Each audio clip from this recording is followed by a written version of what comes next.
കേന്ദ്രമന്ത്രിയായ സുരേഷ് ഗോപിയുടെ സ്റ്റാഫിൽ അംഗമായതിന്റെ സന്തോഷത്തിലാണ് കൊടുങ്ങല്ലൂർ സ്വദേശിയായ സിനോജ്. 18 വർഷമായി സുരേഷ് ഗോപിക്കൊപ്പം മേക്കപ്പ് മാനായും സഹായിയായും പ്രവർത്തിക്കുന്ന ആളാണ് സിനോജ്. ചേട്ടൻ മന്ത്രിയാവുമ്പോൾ ഒരുപക്ഷെ ഏറ്റവും അധികം സന്തോഷിക്കുന്നതും ഞാനാകും. 18 വർഷമായി അദ്ദേഹം പറയുന്നത് മാത്രമാണ് ചെയ്തിട്ടുള്ളത്. ഇനി ചെയ്യുന്നതും അങ്ങനെ തന്നെ. രാജ്യസഭ അംഗമായപ്പോഴും ഞാൻ അദ്ദേഹത്തിൻ്റെ സ്റ്റാഫായിരുന്നു. 1 വർഷത്തോളം സ്റ്റാഫായി ശമ്പളം മേടിച്ചിട്ടുണ്ട്.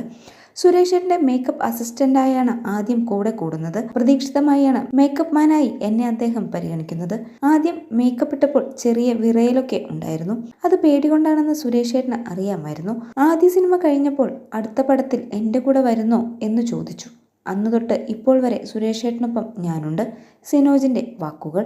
സുരേഷ് ഗോപിയുടെ മേക്കപ്പ് മാനായ സിനോജിന്റെ വാക്കുകളാണ് ഇപ്പോൾ സോഷ്യൽ മീഡിയയിൽ വൈറലായി മാറിക്കൊണ്ടിരിക്കുന്നത്.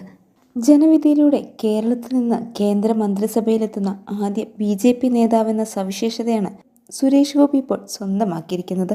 സത്യപ്രതിജ്ഞ ചടങ്ങിൽ അതിഗംഭീരമായി തന്നെ അദ്ദേഹത്തെ ഏൽപ്പിച്ച എല്ലാ കാര്യങ്ങളും നിർവഹിച്ച് അദ്ദേഹം തിരിച്ചു മടങ്ങി.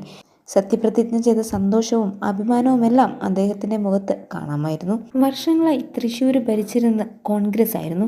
എന്നാൽ കോൺഗ്രസിനെ 3ാം സ്ഥാനത്തേക്ക് മാറ്റിമറിച്ചാണ് BJP സ്ഥാനാർത്ഥിയായ സുരേഷ് ഗോപി വൻ ഭൂരിപക്ഷത്തോടെ 1ാം സ്ഥാനത്ത് എത്തിയത്. കേന്ദ്രമന്ത്രി ആയെങ്കിലും തൻ്റെ കൂടെയുള്ളവരെ ഒപ്പം ചേർക്കുകയാണിപ്പോൾ സുരേഷ് ഗോപി.